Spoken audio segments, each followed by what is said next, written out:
Jeff Bezos promises $2 billion to help nature. Many countries at the COP26 climate change conference are making promises to help Earth.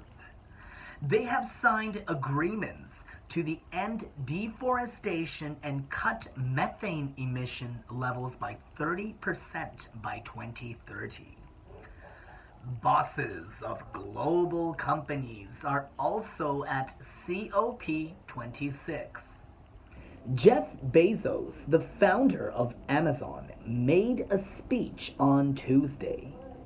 He promised to give $2 billion to help nature.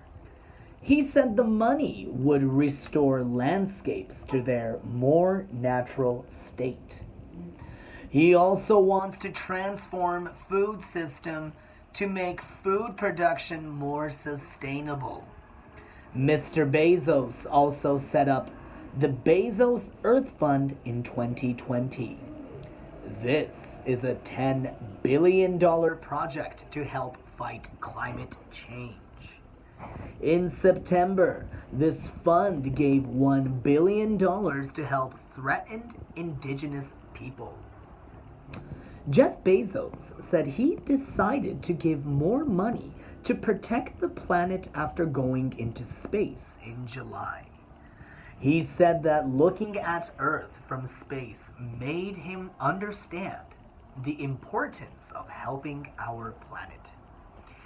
He said looking back at Earth from up there, the atmosphere seems so thin, the world so fragile.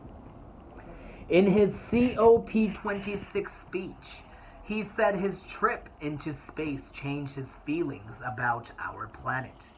He said, "I was told that seeing Earth from space changes the lens through which you see the world, but I was not prepared for how much that would be true." He said it was time for all countries and corporations to act. He said, in this critical year, we must all stand together to protect our